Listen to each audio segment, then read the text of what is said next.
Hola, bienvenidos a un nuevo audiolibro y ya sabes, Dios quiere lo mejor para ti. Ojo rojo. Alteraciones inflamatorias del párpado. Blefaritis. La blefaritis consiste en una inflamación crónica del borde palpebral que suele acompañarse de conjuntivitis, denominándose entonces blefaroconjuntivitis. Existe dos formas, eczematosa y ulcerosa, ambas con hiperemia del borde palpebral, madarosis, pérdida de pestañas y a veces triquiafis, crecimiento de las pestañas en dirección al globo ocular, irritando la córnea y la conjuntiva. Están predispuestos a padecerla los pacientes con acné rosácea y con dermatitis atópica y seborreica. Pueden ser anteriores, glándulas de Sein y de Moll, o posteriores, glándulas de Meibomian. En los folículos es posible encontrar el parásito Demodex folliculum. Blefaritis anteriores. Las blefaritis anteriores se clasifican en los siguientes tipos. Blefaritis eczematosa. Se asocia a dermatitis seborreica. Se caracteriza por la presencia de escamas blanquecinas, englobando las raíces de las pestañas. Causa madarosis temporal y se asocia a conjuntivitis crónica. Aparece también en defectos de refracción no corregidos y en desequilibrios de la musculatura ocular extrínseca. Mejora con corticoides, pero recidiva a menudo. Blefaritis ulcerosa es la inflamación supurativa aguda o crónica de los folículos de las pestañas y de sus glándulas asociadas de Sein y de Moll. Están predispuestos los pacientes con dermatitis atópica. Se produce una necrosis que, además de madarosis, puede provocar ectropión, causada por Staphylococcus. Se trata mediante limpieza de las secreciones con champú de pH neutro y con antibióticos tópicos. Blefaritis posteriores. Las blefaritis posteriores aparecen en pacientes con acné rosácea y en asociación con blefaritis anterior eczematosa. Suelen mostrar hipersecreción lipídica y quistes sebáceos chaláceo. Orzuelo. Infección estafilocócica aguda de las glándulas de Sein o de Moll, ojo externo o meibonio, ojo interno. Tiene lugar una inflamación local que evoluciona a la formación de un absceso, drenando a la piel o a la conjuntiva tarsal espontáneamente. Se trata con compresas calientes, antibióticos y antiinflamatorios locales y drenaje quirúrgico si es preciso. Chaláceo. Inflamación granulomatosa crónica de las glándulas de meibonio, con retención de secreciones. Se palpa un nódulo duro situado en el tarso, no desplazable e indoloro a la presión. Puede abocar a la piel o a la conjuntiva. A veces se infecta dando lugar a inflamación supurada. El tratamiento consiste en corticoides intralesionales o cirugía, si no se resuelve. Conjuntivitis. Conjuntivitis bacteriana aguda. Etiología. La mayoría de las conjuntivitis bacterianas agudas están producidas por Staphylococcus, que ocasiona una secreción mucopurulenta. Staphylococcus aureus, probablemente el germen más frecuente en conjuntivitis y blefaroconjuntivitis bacterianas. Staphylococcus epidermidis. Es saprófito que a veces se hace patógeno. Streptococcus pneumoniae. Afecta fundamentalmente en niños. Haemophilus influenzae. También en niños con mayor incidencia en menores de 5 años. Manifestaciones clínicas. El periodo de incubación es de 2 a 5 días, según el germen que la cause. Cursa con secreción purulenta o mucopurulenta con formación de lagañas, así con dificultad para despegar los párpados por la mañana. Hiperemia e inyección conjuntival máxima en fórnices y que responde a la instalación de vasoconstrictores. Hay sensación de cuerpo extraño o picor, pero normalmente no presenta dolor como tal, ni tampoco habitualmente pérdida importante de la visión. Tratamiento. Lo ideal sería hacer un cultivo y un antibiograma, aunque suelen remitir antes de que se tenga el resultado. Por ello, el GRAM y el cultivo se reservan para los casos graves, recidivantes o resistentes. Se usan antibióticos en colirio durante el día y en pomada por la noche, sulfacetamida, cloramfenicol, gentamicina, tobramicina o bien las asociaciones neomicina-polimixina, bacitracina y trimetoprim-polimixina junto a un AINE tópico. Conjuntivitis del recién nacido. Conjuntivitis gonocócica del recién nacido. Aparece entre los 2 y los 4 días tras el nacimiento. con quemosis y gran producción de pus, que si no se trata puede llegar a la ulceración, a la perforación corneal y a la pérdida del ojo. Se trata con antibiótico tópico de amplio espectro y ceftriaxona sistémica. Conjuntivitis estafilocócica y neumocócica del recién nacido. El cuadro clínico es similar, apareciendo entre los 3 y los 10 días del nacimiento, con pus más amarillento y reacciones ulceronecróticas y membranosas de la conjuntiva en el estafilococo e inflamación subaguda en el neumococo. El diagnóstico se realiza mediante cultivo. Se trata con antibióticos tópicos de amplio espectro. Conjuntivitis herpética, producida la mayor parte de las veces 70% por el VHS2. El niño se contagia a su paso a través del canal del parto. En el resto de los casos, el agente causal es el VHS1, transmitido perinatalmente. La clínica de esta infección es habitualmente inespecífica. Si bien en ocasiones aparecen manifestaciones específicas, erupción vesicular en los párpados o la úlcera típica, dendrítica o geográfica. El diagnóstico actualmente se realiza con PCR. La aparición de células multinucleadas gigantes con inclusiones eosinófilas es muy característica. Se trata con aciclovir, preferiblemente sistémico. La infección puede evitarse haciendo cultivos a la madre. Si se sospecha infección, se indica una cesárea. Conjuntivitis de inclusión del recién nacido, provocada por Clamidia trachomatis, a partir de infección en el cérvix uterino materno en el parto. Es la causa más frecuente de oftalmia neonatal en los países occidentales. Aparece más tarde que la gonocócica, entre los 7 y los 14 días del nacimiento. Es una conjuntivitis aguda serosa que después se hace mucopurulenta o purulenta. Es característica la afección del estado general, otitis, rinitis, incluso neumonitis. En el niño, debido a la inmadurez de su tejido linfoide, no se forman folículos, apareciendo una hiperplasia papilar con aspecto de frambuesa con tendencia a sangrar. El diagnóstico se realiza mediante frotis conjuntival. Se trata con tetraxiclina tópica y eritromicina sistémica. Es necesario tratar a los progenitores. La profilaxis de la conjuntivitis neonatal se hace actualmente con povidona, iodada al 5% o con eritromicina tópica, mucho menos irritante que el nitrato de plata, usado antiguamente, profilaxis de Grady, salvo en el caso de la conjuntivitis herpética, que se previene indicando cesárea programada si se detectan cultivos maternos positivos o ante la presencia de vesículas vulvovaginales sugestivas de infección por herpes. Conjuntivitis por Clamidia trachomatis. Clamidia trachomatis puede producir distintos cuadros: conjuntivitis de inclusión serotipo D y K, del recién nacido, del adulto, conjuntivitis aguda de transmisión sexual en la mayoría de los casos, con un periodo de incubación de 5 a 14 días. Cursa con abundante secreción serosa y a veces mucopurulenta, hiperemia y formación de folículos. Si no se trata, puede degenerar en conjuntivitis folicular crónica o en una queratitis. En el frotis aparecen los gérmenes incluidos en el citoplasma de las células epiteliales. Se trata con tetraciclina tópica y sistémica. Tracoma, serotipos A-C. Es una queratoconjuntivitis epidémica de evolución crónica. Según la OMS, la clasificación del tracoma comprende tracoma folicular, fase activa de la enfermedad en la que predominan los folículos. Debe haber por lo menos 5 folículos y con un tamaño de al menos 0,5 milímetros. Tracoma intenso, engrosamiento inflamatorio significativo de la conjuntiva tarsal superior, se encuentra oscurecida y más de la mitad de los vasos profundos son normales.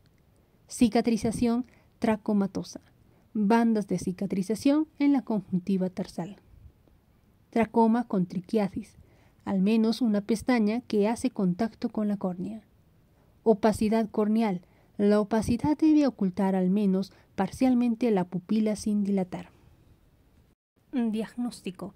Desde el punto de vista diagnóstico, por desgracia no existe una prueba que sea definitiva.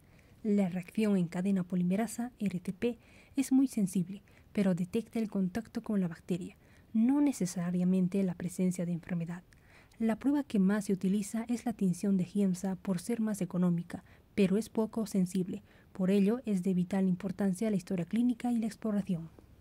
Tratamiento. El tracoma es una causa importante de ceguera en países en vías de desarrollo. La OMS recomienda la estrategia SAFE. Se trata de una estrategia multidisciplinar que debe dirigir a toda la comunidad afectada. El tratamiento de elección es la acitromicina. Debe tratarse toda la comunidad si hay más de un 10% de los niños afectados. Si la prevalencia es menor, se opta por el tratamiento selectivo, dirigido a los individuos afectos y sus contactos. La tetraciclina tópica en ungüento se considera de segunda elección. Se indica en niños menores de 6 meses alérgicos a la acitromicina y en embarazadas. Recuerda, regla mnemotécnica de incocción y tracoma.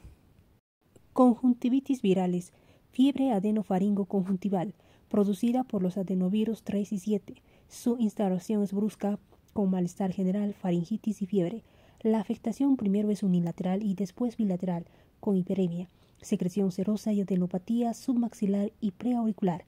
No tiene tratamiento específico, usándose solo antibióticos tópicos para evitar subinfecciones. Dura entre 1 y 2 semanas. Queratoconjuntivitis epidémica, provocada por los adenovirus 8 y 19, sin manifestaciones sistémicas. La afectación ocular es más grave. Además de hiperemia, inyección conjuntival, secreción serosa, folículos y adenopatía preauricular, pueden aparecer edema palpebral, hemorragias petequiales en la conjuntiva y queratitis punteada superficial que se tiñe con fluoresceína. El tratamiento es sintomático, con compresas frías, un aire en colirio y antibióticos para evitar la sobreinfección. No se emplea colirios corticoides, salvo para las opacidades subepiteliales en el estadio final. Son muy importantes las medidas higiénicas, pues es muy contagiosa. Queratoconjuntivitis hemorrágica epidémica, producida por un picornavirus. Su instalación es brusca, con secreciones serosas, gran edema palpebral y quemosis, aparición de folículos, intensa hiperemia y formación de petequias. Es muy contagiosa, originando epidemias, siendo necesario el aislamiento de los pacientes. Se resuelve espontáneamente. Se usan colirios antibióticos para evitar la sobreinfección bacteriana y AINES tópicos. Aunque el pronóstico es bueno, a veces evolucionan a la formación de opacidades subepiteliales que desaparecen con el tiempo. Recuerda, en la conjuntivitis vírica es típica la aparición de folículos y de una adenopatía preauricular. Conjuntivitis inmunitaria, conjuntivitis alérgica, reacción inflamatoria aguda o crónica de la conjuntiva, caracterizada por quemosis, hiperemia y papilas, provocada por un alergeno específico generalmente en primavera. Suele cursar con fiebre, rinitis, asma o urticaria. Aparece lagrimeo, quemosis, edema conjuntival y palpebral, secreción serosa y eosinófilos en el frotis. El tratamiento más eficaz es la eliminación del alergeno. Mejora con antihistamínicos, vasoconstrictores y corticoides pautados durante 5 o 7 días, todos ellos por vía tópica. Los antihistamínicos orales podrían ser útiles si además se asocia clínica extraocular. Conjuntivitis por contacto. Debuta tras la utilización de cosméticos, de fármacos tópicos, sobre todo la atropina, de lentillas, etc. Aparece quemosis, edema palpebral, hiperemia, lagrimeo y picor. El tratamiento se realiza con corticoides tópicos. Conjuntivitis vernal. Inflamación conjuntival bilateral rara y recurrente. Las recidivas son frecuentes en primavera y en verano, y en pacientes con atopía. Tiene mayor incidencia en niños varones de entre 8 y 10 años, con brotes estacionales hasta que desaparece en la pubertad. Existe aumento de IgE y mastocitos a nivel conjuntival. Cursa con gran fotofobia, lagrimeo, picor intenso y sensación de cuerpo extraño, gran cantidad de secreción mucosa blanquecina y papilas en conjuntiva tarsal que adopta un aspecto de empedrado. Puede complicarse con una queratopatía, mejora con antihistamínicos y corticoides tópicos y acaba desapareciendo en la pubertad. Queratoconjuntivitis fistenular, respuesta inflamatoria de la conjuntiva o de la córnea, de carácter nodular y etiología inmunológica, Cursa con la aparición de flictenas, pequeñas vesículas que estallan espontáneamente y tienden a la curación. Cuando son conjuntivales, presentan un halo hiperémico. Pueden asociarse a blefaroconjuntivitis estafilocócica. Se tratan con corticoides tópicos. Conjuntivitis papilar gigante. Aparición de papila en la conjuntiva tarsal superior en portadores de lentes de contacto, sobre todo blandas, tras meses o años de su uso. Cursa con picor y secreciones y a veces con pequeños infiltrados corneales. El tratamiento consiste en la retirada de la lente. Conjuntivitis química. Antiguamente eran muy frecuentes cuando la profilaxis de la oftalmia neonatorum se hacía con nitrato de plata. Actualmente son muchas más raras desde que se prefiere usar en la citada profilaxis pomadas antibióticas. Queratitis. La queratitis constituye una serie de cuadros de muy variada etiología morfológica, extensión y gravedad. En todas las queratitis, la presentación típica es el denominado ojo rojo grave, característico de cualquier patología del segmento ocular anterior que conlleve repercusión e inflamación intraocular, queratitis, uveitis anteriores y glaucomas agudos. Lógicamente, cuanto más grave sea el proceso, mayor será la sintomatología y los signos clínicos. Tríada sintomática del segmento anterior ocular: dolor, fotofobia y blefaroespasmo. El dolor es producido por el espasmo de los músculos ciliar y el esfínter del iris. Inyección ciliar o periquerática, que corresponde a vasos profundos, ingurgitados y que no blanquean con adrenérgicos. Pérdida de visión, muy variable, por la pérdida de transparencia de las estructuras oculares. Muchas veces, la morfología de esta úlcera y de los signos oculares acompañantes son clave para determinar la etiología de la afectación corneal, como es el caso de las úlceras dendríticas típicas de la queratitis herpéticas. En líneas generales, se pueden distinguir las queratitis de origen infeccioso, bacterias, virus y hongos, a las no infecciosas. Queratitis infecciosas, queratitis bacteriana, también llamadas abscesos corneales. Toda úlcera corneal debe considerarse bacteriana hasta que se demuestre lo contrario, porque es la causa microbiológica más frecuente. Se asientan sobre alteraciones epiteliales previas, generalmente erosiones traumáticas que se sobreinfecta con Staphylococcus aureus, neumococos, streptococos, pseudomonas, moraxella, etc. Se relacionan con mal funcionamiento del conducto lagrimal, ojo seco, uso de lentes de contacto, queratopatía de exposición, diabetes y edad avanzada.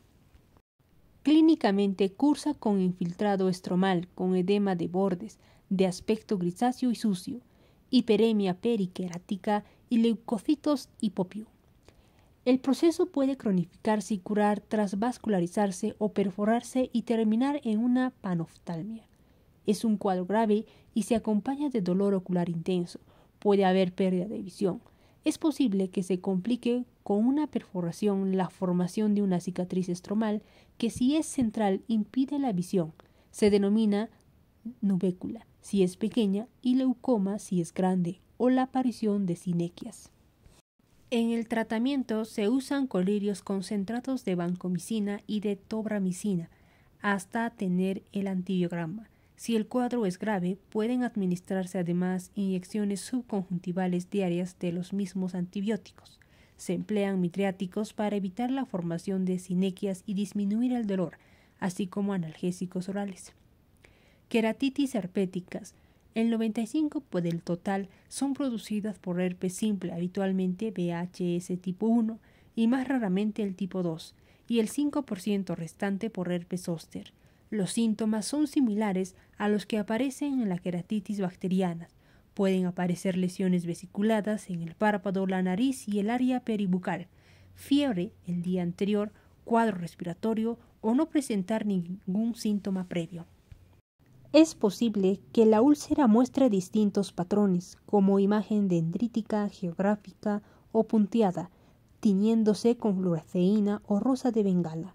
Se tratan con antivirales tópicos, especialmente la ciclovir midriáticos para relajar el esfínter y el músculo ciliar y antibióticos tópicos para prevenir una sobreinfección bacteriana. está contraindicado el uso de corticoides. Tras varias recurrencias, es posible que aparezcan por un mecanismo autoinmunitario una queratitis estromal con vascularización corneal, iridociclitis e hipertensión ocular que puede dejar leucomas al cicatrizar. Recuerda, la úlcera herpética tiene forma dendrítica, representa la reactivación del virus y se trata con aciclovir tópico. Queratitis micóticas cada vez son más frecuentes. Están causadas por aspergillus, especialmente tras un traumatismo vegetal. El foco central de la úlcera es de color grisáceo con lesiones satélite. Pueden aparecer hipopión. Existe poco dolor y poca reacción y son resistentes a antibióticos. Es preciso un diagnóstico de laboratorio. Se tratan con anfotericina B y con natamicina, ambos en colirio. Cándida puede producir úlceras en individuos inmunodeprimidos o debilitados. Queratitis por acantamoeba. Son factores de riesgo el uso de lentes de contacto, el traumatismo ocular y haberse expuesto a agua contaminada. En estadios iniciales puede producir en la córnea imágenes dendritiformes que inducen errores diagnósticos. Se suelen considerar manifestaciones típicas el dolor muy intenso y la infiltración de los nervios corneales. El diagnóstico de certeza se obtiene mediante el cultivo, la histología o la detección de ADN con la PCR. El tratamiento se realiza con biguanida, propamistina, miconazol, neomicina o clorexidina.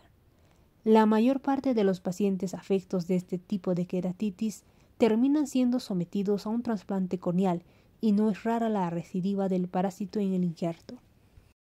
Queratitis no infecciosas, traumáticas, por abrasión o por erosión simple, quemadura, cuerpos extraños o erosión recidivante. Químicas, ocasionadas por sustancias tóxicas. Físicas, generalmente causadas por radiaciones ultravioletas, sol, soldadura, etc.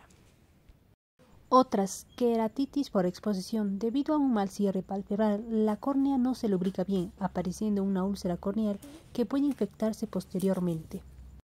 Se da en el ectropión, en la parálisis facial y en la anestesia general o en los comas prolongados en los que no hay buena oclusión palpebral. El tratamiento es el de la causa y mientras tanto se hará manejo sintomático con lágrimas artificiales, pomadas lubricantes y oclusión. Úlceras neuroparalíticas se producen en córneas anestesiadas tras lesión del trigémino. Son debidas a una alteración en el trofismo del epitelio por la desaferenciación sensitiva. Aparece necrosis tisular con formación de úlcera por denervación. Se ocasiona tras herpes zóster, sección quirúrgica del trigémino, radioterapia de cabeza y cuello y en la sífilis. Tiene mal pronóstico. Queratoconjuntivitis seca. Etiología: atrofia y fibrosis del tejido glandular por infiltración de células mononucleares, pudiendo aparecer sola o asociada a afectación de otras glándulas exócrinas, constituyendo en este caso el síndrome de Sjögren. Se observa en lesiones granulomatosas, inflamatorias o neoplasias, bloqueo de los conductos excretores por cicatrización conjuntival, etc. El ojo seco es la patología autoinmunitaria más frecuentemente asociada en pacientes con cirrosis biliar primaria y también es una patología muy habitual en los pacientes con artritis reumatoide. Manifestaciones clínicas: se presenta con irritación e hiperemia, sensación de cuerpo extraño, escozor, fotofobia y visión borrosa transitoria. Aparecen erosiones epiteliales punteadas en la parte inferior de la córnea, se tiñen con fluoresceína, filamentos en el epitelio corneal se pigmentan con rosa de bengala y disminución de la secreción lagrimal, detectada por el test de Schimmer anormal.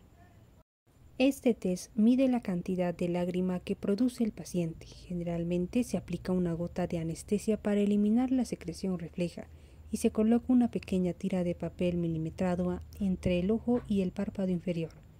Tras 5 minutos se valora el número de milímetros impregnados de lágrima. Un sujeto normal moja entre 10 y 15 milímetros. Tratamiento. El tratamiento de primera línea se realiza con lágrimas artificiales, fundamentalmente aquellas enriquecidas con ácido hialurónico, que aportan viscosidad y permanencia en la superficie del ojo. Otras medidas complementarias como el uso de humidificadores, de gafas protectoras o la tarsosafía puede ayudar. Los corticoides tópicos y la ciclosporina tópica, así como colirios de suero autólogo, se consideran tratamiento de segunda línea.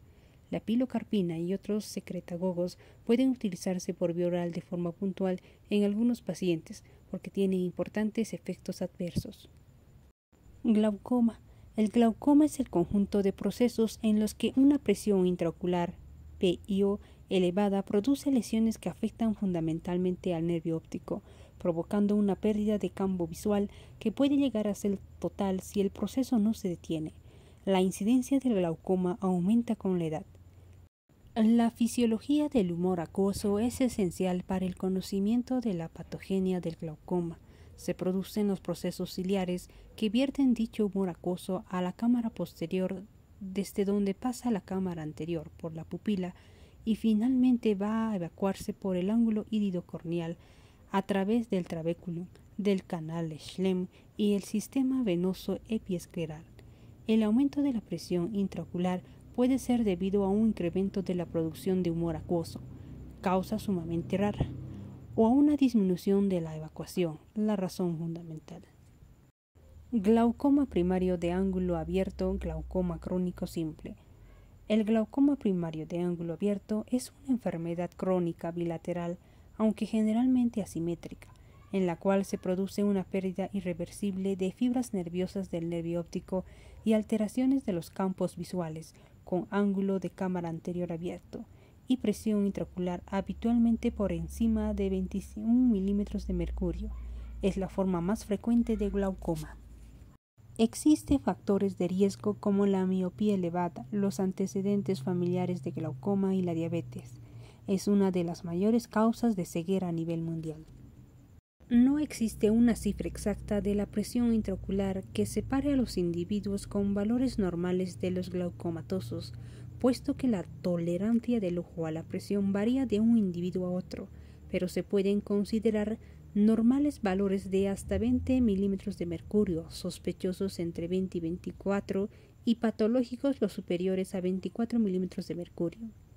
La presión intraocular suele ser aproximadamente igual en ambos ojos, estando sometida a un ritmo circadiano, con un máximo hacia las 6 horas y un mínimo sobre las 22 a 24 horas. Las oscilaciones no sobrepasan los 4 a 5 milímetros de mercurio, aunque es habitual la presencia de oscilaciones o de variaciones diurnas por encima de estas cifras en pacientes con glaucoma. Recuerda, en la exploración rutinaria de un paciente glaucomatoso, además de medir la presión intraocular, resulta obligada la realización de un campo visual y la valoración de la papila, mediante la realización de un fondo de ojo, para determinar el grado de lesión existente y si se ha producido progresión de la enfermedad. Patogenia. La presión de perfusión de los capilares que nutre la cabeza del nervio óptico es de unos 27 más o menos 3 milímetros de mercurio, con lo que basta pequeños aumentos de la presión intraocular para que quede dificultada su nutrición y se produzca con el tiempo una atrofia de las células de sostén y de las fibras nerviosas, originándose la excavación papilar glaucomatosa. Esta excavación se estima oftalmológicamente por la relación E sobre P, o cociente entre el diámetro de la excavación y el diámetro de la papila, valorándose entre 0,1 y 1. Cuando este cociente es menor de 0,3 es normal, entre 0,3 y 0,6 es sospechosa y si es mayor de 0,6 patológica. En fases avanzadas, la excavación llega al borde de la papila y los vasos se ven desplazados hacia el lado nasal. La asimetría de la relación E sobre P entre ambos ojos superior a 0,2 es patológica. Manifestaciones clínicas. La consecuencia funcional de esta destrucción progresiva de fibras nerviosas es la aparición de lesiones glaucomatosas en el campo visual. Al principio se producen alteraciones en la zona periférica y en el área perimacular. Después aparece el escotoma de Verhoeven y el escalón nasal de Rooney. la reducción del campo a un islote central y a otro temporal inferior, y finalmente queda un islote temporal y amaurosis. Como se conserva la visión central hasta estadios avanzados y por tanto una buena agudeza visual, la enfermedad pasa desapercibida para el paciente y a veces para el médico si no piensa en ella. Diagnóstico. Es preciso hacer un diagnóstico precoz en todo individuo mayor de 40 años o que presente factores de riesgo, siendo recomendable una tonometría periódica. Se debe sospechar al encontrar una presión intraocular elevada o una alteración de las papilas en un sujeto asintomático. Sin embargo, la elevación aislada de la presión intraocular que no está acompañada de disminución de fibras nerviosas se debe considerar hipertensión ocular exclusivamente. Se puede demostrar la pérdida de fibras nerviosas mediante evaluación de los campos visuales o campimetría con la valoración de la excavación papilar o recientemente mediante análisis computarizados del grosor de la capa de fibras nerviosas de la retina. Tomografía de coherencia óptica. Tratamiento. El tratamiento es inicialmente médico. Es permanente para conseguir que el paciente alcance continuamente niveles de presión intraocular tolerables por su nervio óptico. Se utilizan colirios, primero solos, luego combinados. Los fármacos empleados son los siguientes. Beta bloqueantes, timolol. Actúa disminuyendo la producción de humor acuoso. Hay que tener especial cautela al utilizarlos en pacientes con insuficiencia cardíaca descompensada y bloqueo auriculoventricular y sobre todo en broncópatas y asmáticos. Análogos de la prostaglandina F2, latanoprost, bimatoprost, travoprost, suponen una revolución en el tratamiento del glaucoma crónico por su alta eficacia y su buena tolerancia sistémica. Actúan facilitando la salida del humor acuoso a través de la vía uvioescleral. A nivel ocular, producen cambios en la coloración del iris, hiperpigmentación e hiperemia y aumento del tamaño de las pestañas. Agonistas alfa-2 adrenérgicos, brimonidina o apraclonidina, también de reciente comercialización, son muy eficaces. Actúan disminuyendo la producción de humor acuoso en los procesos ciliares. Inhibidores de la anhidrasa carbónica dorzolamida hacen que disminuya la secreción del acuoso. De uso tópico, colirios han de emplearse en combinación con otros por su moderada eficacia.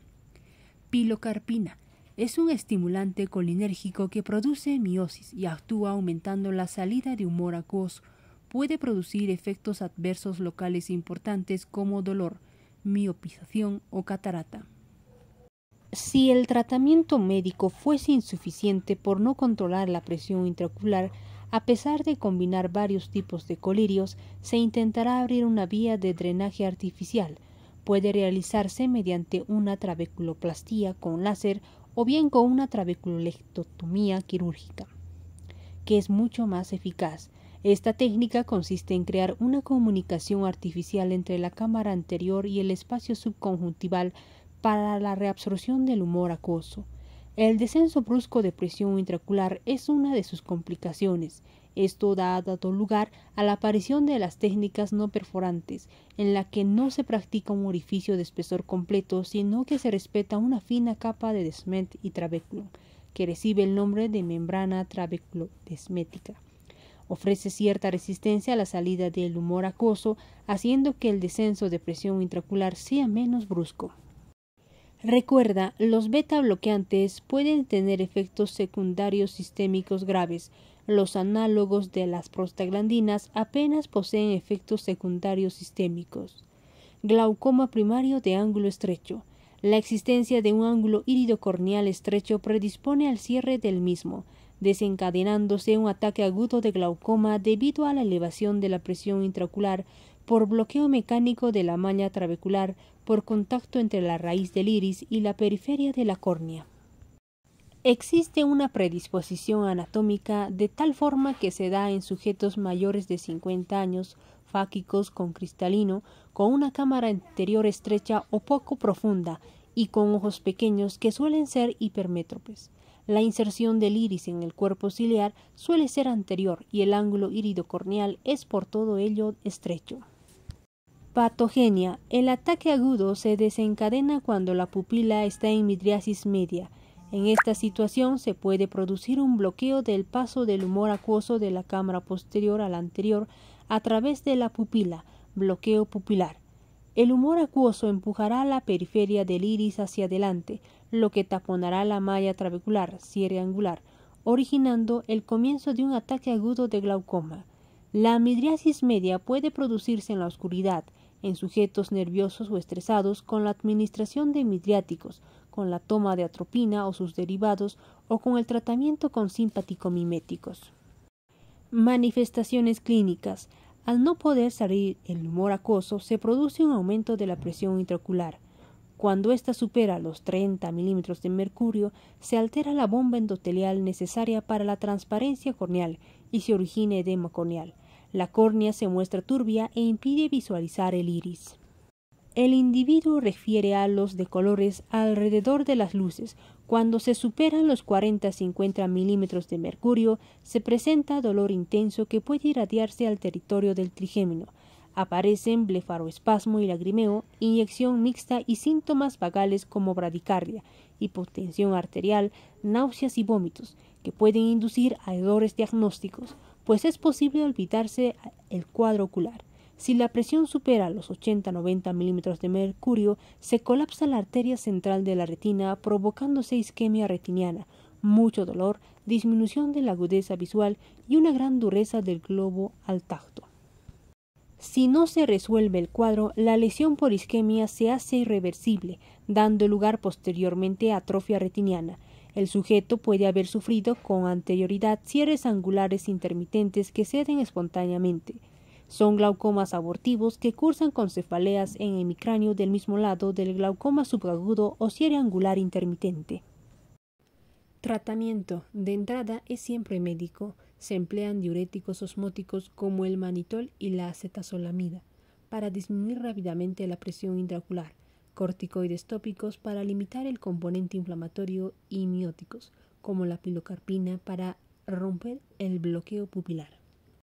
También están indicados los fármacos hipotensores tópicos como los beta-bloqueantes o los alfa-2 agonistas. Los análogos de las prostaglandinas no deben utilizarse porque aumentan la inflamación, y los alfa-adrenérgicos no selectivos tampoco, puesto que provocan una midriasis que puede aumentar aún más el bloqueo.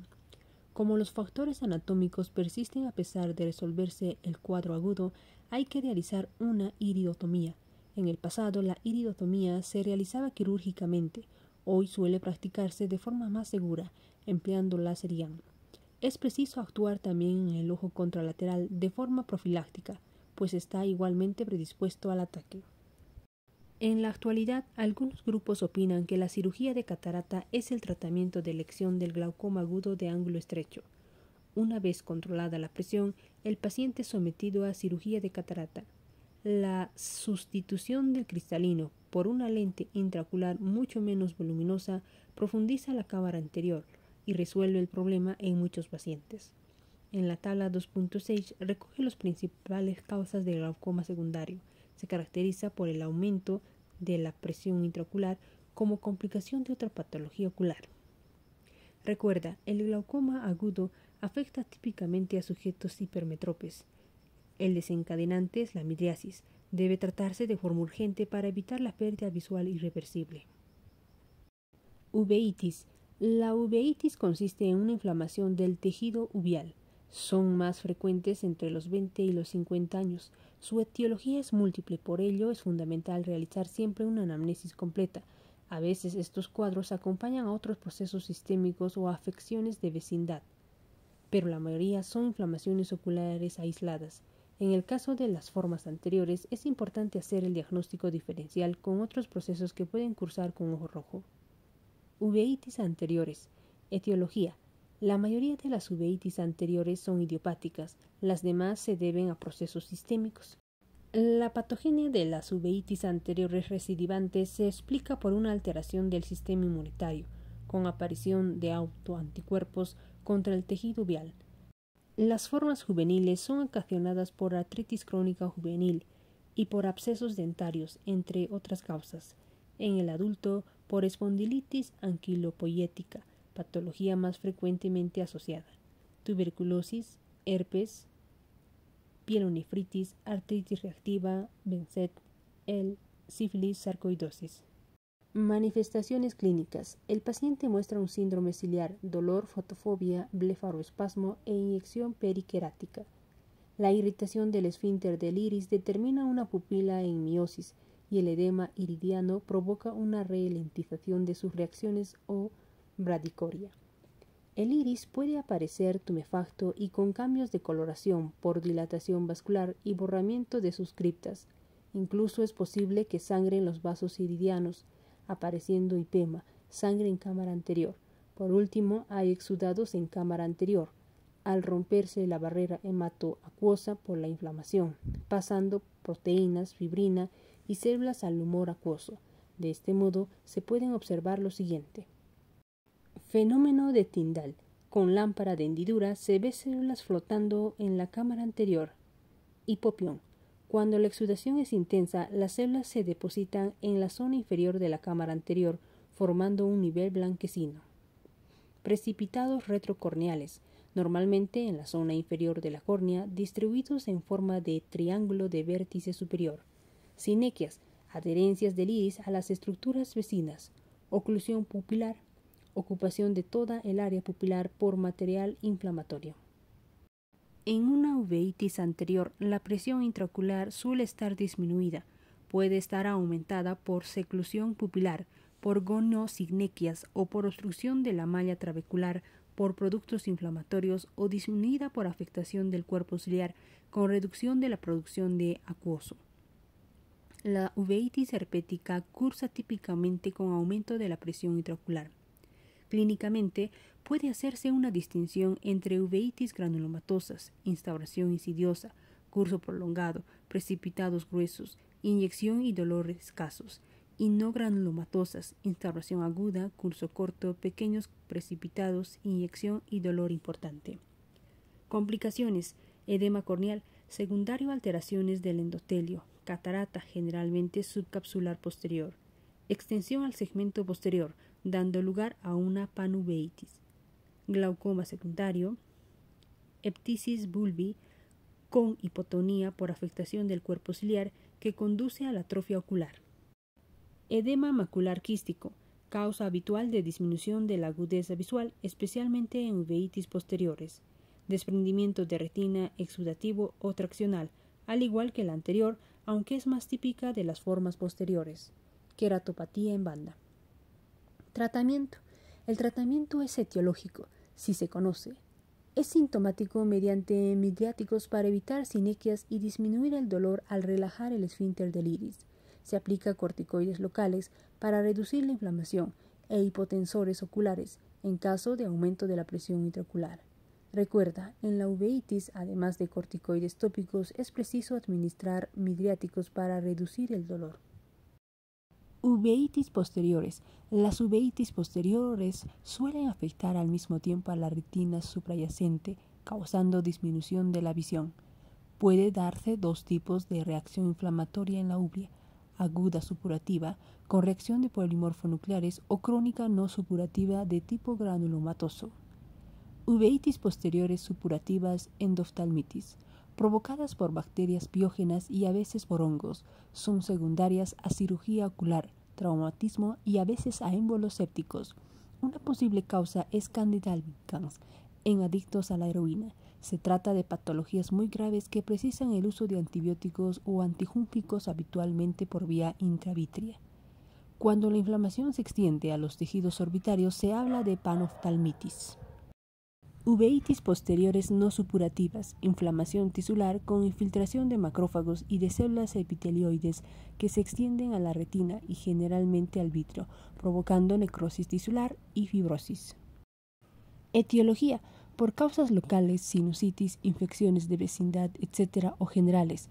En muchos casos existe una alteración de la inmunidad con autosensibilización a los elementos pigmentados y vasculares de la uvea, lo que explicaría la frecuencia de las recidivas y la dificultad para encontrar una etiología. Las causas más frecuentes: toxoplasmosis, idiopáticas, tuberculosis, virus, hongos, entre otros. Manifestaciones clínicas. El paciente suele referir visión con niebla o con moscas volantes. Rara vez hay signos de inflamación en la cámara anterior y se necesita el examen de fondo de ojo, donde se observa opacidades en el vitrio, agregados celulares, fibrina y bandas de vitrio degenerado con aspecto blanquecino.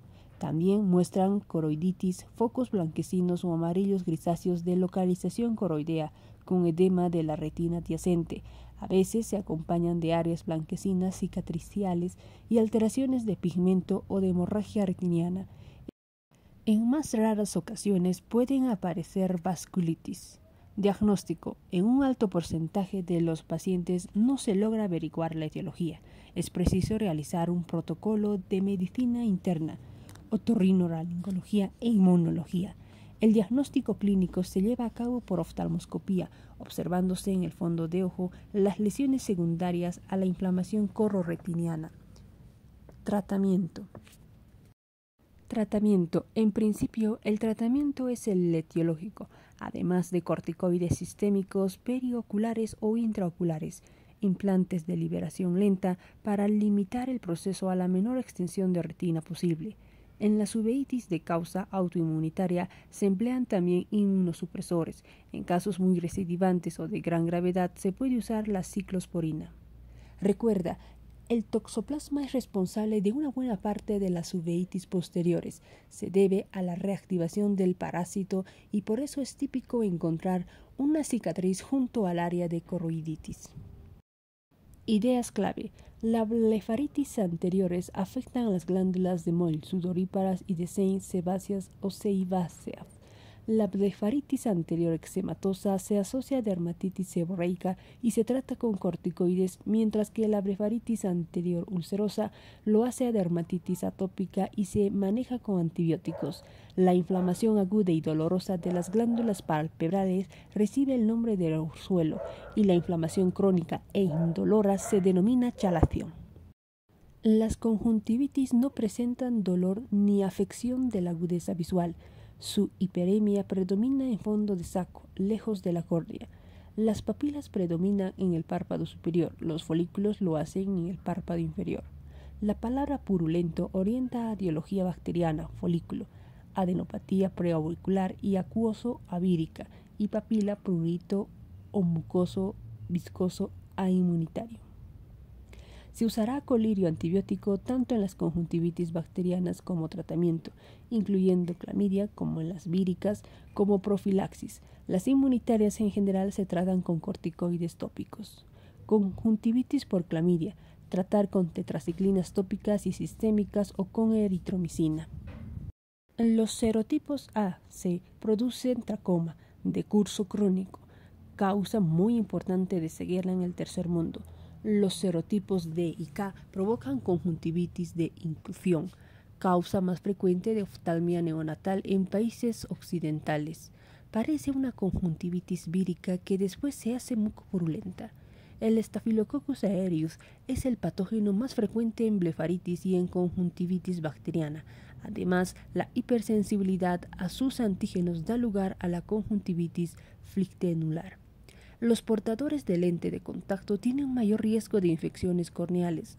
La lentilla dificulta la oxigenación de la córnea, lo que facilita la aparición de edema y neovascularización corneal. La conjuntivitis típica es la papilar gigante. La clínica típica de las queratitis es el ojo rojo grave, que también aparece en uveitis y glaucomas agudos, dolor ocular espástico intenso con fotofobia y blefaroespasmo e hiperemia ciliar o periquerática. El anestésico tópico solo debe utilizarse en la exploración, nunca como tratamiento. El dolor se calma con midriáticos, reduce el espasmo y analgesia oral. Las úlceras bacterianas se tratan con antibióticos concentrados tópicos cada hora, hasta tener el antibiograma e ingreso. Una úlcera en forma de dendrita tiene 3 cosas: Es herpética, requiere tratamiento con aciclovir tópico y los corticoides están prohibidos. Solo se puede hablar de glaucoma cuando existe un daño del nervio óptico. Al contrario de lo que se suele pensar, el glaucoma no se define como aumento de presión intraocular. En el glaucoma crónico simple, la agudeza visual se conserva hasta fases avanzadas, por lo que la enfermedad es poco sintomática. El tratamiento inicial es tópico mediante análogos de las prostaglandinas, los más potentes, pocos efectos adversos sistémicos, pero algunos locales, o beta bloqueantes contraindicados en broncópatas y cardiópatas. Si el tratamiento tópico fracasa, se realiza tratamiento con láser, trabeculoplastía o bien quirúrgico, trabeculolectomía. En el glaucoma de ángulo cerrado, la hipermetropía, edad superior a 50 años y la presencia de cristalinos son factores de riesgo. Se sospecha anteojo rojo muy doloroso con vegetatismo, dureza pétrea del globo, disminución de agudeza visual, con visión de halos de colores y midriasis media reactiva. Tratamiento inmediato con hipotensores, corticoides y mióticos. Es necesario realizar una iridotomía con láser Young para disminuir el riesgo de recurrencia, también en el ojo contralateral si el ángulo es estrecho. La etiología más frecuente en las uveitis anteriores es la idiopática, mientras que en las posteriores es la toxoplasmosis. La iridociclitis o uveitis anterior se presenta como un ojo rojo grave, dolor ocular con fotofobia e hiperemia ciliar, además visión borrosa, miosis con bradicoria, precipitados endoteliales corneales y turbidez del humor acuoso. La patología mayormente asociada a uveitis anterior en el niño es la artritis crónica juvenil, mientras que en el adulto lo es la espondilitis anquilopoyética. La toxoplasmosis supone el 30 al 50% de las uveitis posteriores. Suele ser congénita y el foco activo aparece junto a cicatrices corioretinianas previas, especialmente en mácula, por lo que compromete la visión. Casos clínicos. Paciente de 62 años de edad que acude a nuestra consulta por presentar enrojecimiento en ambos ojos con gran cantidad de secreciones, sensación de cuerpo extraño, lagrimeo, reacción folicular, hemorragias subconjuntivales difusas y adenopatía preauricular palpable. Comenta que recientemente ha padecido una infección de vías respiratorias altas. ¿Cuál es el diagnóstico más probable? Inciso C. Conjuntivitis vírica. Un paciente de 15 años acude a la consulta aquejando de dolor en el ojo derecho. En la inspección se detecta la existencia de blefaroespasmo en el ojo derecho. ¿Cuál de las que a continuación se relacionan será más probable la enfermedad que padece? Queratitis. Mujer de 62 años que usa gafas para ver de lejos, más 4 ojo derecho y más 6 ojo izquierdo. Refiere dolor en ojo izquierdo que comenzó hace 2 horas mientras veía una novela. En la exploración destaca anisocoria, pupila de ojo izquierdo mayor que el ojo derecho, edema corneal intenso, presión intraocular de 55 milímetros de mercurio del ojo izquierdo. ¿Cuál sería la actitud inmediata más correcta a la que se menciona a continuación? Manitol intravenoso y corticoides tópicos seguido de pilocarpina e iridotomía. Una mujer de 40 años que padece artritis reumatoide tratada con sales de oro presenta hiperemia e inyección ciliar en ojo derecho con visión borrosa, miosis derecha irregular y dolor ocular con tensión ocular anormal. ¿Cuál de los diagnósticos que a continuación se enumeran es el correcto? La respuesta: uveitis anterior.